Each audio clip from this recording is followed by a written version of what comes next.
5 ম্যাচে মোট 102 বল করেছেন মুস্তাফিজ, যেখানে ডট বল 30টি বা 29%। চলমান পিএসএল এর মাঝে টি-20তে 3000 ডট বলের মাইলফলক ছুঁয়েছেন তিনি। পিএসএল এ অভিষেক আসরে মোট 5 ম্যাচ খেলে শরীফুল 90 বল করেছেন। এর মধ্যে 39টি বা 43% ডট বল করেছেন এই পেসার। পিএসএল এর ইতিহাসে সর্বোচ্চ ডট বল করেছেন নাহিদ রানা। সব মিলিয়ে 4 ম্যাচে করা 84 বলের মধ্যে 48টি ডট বল করেছেন নাহিদ, মানে 57% বেশি।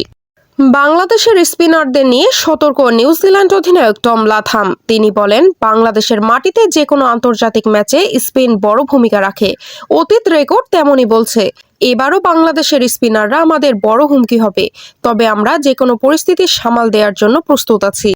আরও কিছু সময় জাতীয় দলে খেলতে পারতেন জানিয়ে রুবেল হোসেন বলেন, ভালো খেলছি, ভালো সময় যাচ্ছে, তো সেই সময় যদি আমাকে ম্যাচ খেলা থেকে বঞ্চিত করা হয় তখন কেন করেছে, কিসের কারণে করেছে, এর উত্তর আমার জানা নেই। এটাতে আমার আসলে ক্ষোভ নেই, তবে খারাপ লাগা রয়েছে। আমি হয়তো আরও 3টা বছর জাতীয় দলের হয়ে খেলতে পারতাম, 2024-25 সাল পর্যন্ত। আপনার খেলা কোন ম্যাচগুলোকে এগিয়ে রাখবেন, এমন প্রশ্নের জবাবে রুবেল হোসেন বলেন, আমার এতদিনের ক্যারিয়ার 2015 বিশ্বকাপে ইংল্যান্ডের বিপক্ষে জয় অন্যতম সেরা মুহূর্ত। এছাড়া আমার অনেক ভালো মুহূর্ত রয়েছে। এর মধ্যে 2009 সালে নিউজিল্যান্ডের বিপক্ষে হোয়াইট ওয়াশ করা, 2013 সালে নিউজিল্যান্ডের বিপক্ষে হ্যাট্রিক সহ 6 উইকেটের ম্যাচে জয় পাওয়া। আপনার ক্যারিয়ারের সেরা মুহূর্ত কোনগুলো, এমন প্রশ্নের জবাবে রুবেল হোসেন বলেন, সচিন টেন্ডুলকারের উইকেট পেয়েছিলাম টেস্টে, সেটা আমার কাছে সেরা, কারণ তিনি ক্রিকেটের কিংবদন্তি।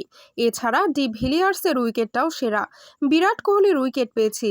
এই 3টা আমার কাছে সব সময় অন্যতম সেরা হয়ে থাকবে। কোহলিকে যখন আউট করেছি তখন কিন্তু আমার সেলিব্রেশন অন্যরকম ছিল। ইন্ডিয়ান প্রিমিয়ার লিগ নিয়ে চমকে দেওয়ার মতো মন্তব্য করেছেন দক্ষিণ আফ্রিকার ব্যাটার রাইলি রুশো। তিনি বলেন, আইপিএল একটি দীর্ঘ টুর্নামেন্ট, অন্যদিকে পিএসএল অনেক বেশি সংক্ষিপ্ত, যেখানে প্রতিযোগিতা অনেক তীব্র। আইপিএলে বলিউডের বড় প্রভাব রয়েছে, তাই এটি অনেকটা ক্রিকেটের চেয়ে বেশি সিনেমার মতো মনে হয়।